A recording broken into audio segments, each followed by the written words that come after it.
அனைவரும் வணக்கம். சற்று முன்னபடி காலை 10 மணி வரை மழைக்கு வாய்ப்பு. 21 மாவட்டங்கள் கனமழை எச்சரிக்கை. எந்தெந்த மாவட்டம் இடப்பட்டிருக்காங்க தான் கூடுதலாக பார்க்க போகிறோம். நம்மளோட சேனலுக்கு தான் வந்திருக்கீங்க, மறக்காம சப்ஸ்கிரைப் பண்ணிக்கோங்க. பக்கத்தில் பெல் ஐக்கன் கிளிக் பண்ணி ஆல் டிக் பண்ணிக்கோங்க. வாங்க வீடியோக்குள்ள போகலாம். புதுவை மற்றும் காரைக்கால் பகுதியில் இடியுடன் கூடிய லேசான முதல் மிதமான மழை பெய்யக்கூடும் ஒரு கூடுதலாக சொல்லியிருக்காங்க. அடுத்தபடியாக பார்த்தீங்கன்னா தமிழகத்தில் சில மாவட்டங்களில் மழை பெய்து வருகிறது. இதுக்கு அடுத்தபடியாக தமிழகத்தில் ஒரு இடங்களிலும் புதுவை மற்றும் காரைக்கால் பகுதியிலும் இடியுடன் கூடிய லேசான முதல் மழை பெய்ய வாய்ப்புள்ளதாக சொல்லியிருக்காங்க.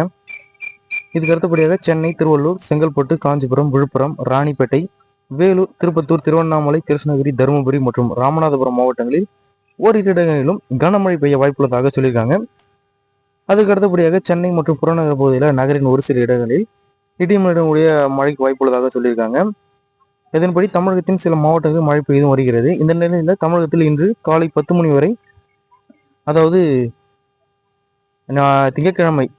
திங்கட்கிழமை காலை 10 மணி வரை 21 மாவட்டங்களில் கனமழைக்கு இருப்பதாக வானிலை ஆய்வு மையம் தெரிவித்திருக்குது. இதற்கு அடுத்தபடியாக சென்னை, திருவள்ளூர், செங்கல்பட்டு, காஞ்சிபுரம், திருச்சி, அரியலூர், கரூர், கடலூர், கிருஷ்ணகிரி, தருமபுரி, மயிலாடுதுறை, நாகை, புதுக்கோட்டை, ராணிப்பேட்டை, சேலம், தஞ்சாவூர், திருவாரூர், திருப்பத்தூர் போன்ற மாவட்டங்களில் மழை பெய்ய வாய்ப்புள்ளதாகவும் சொல்லியிருக்காங்க.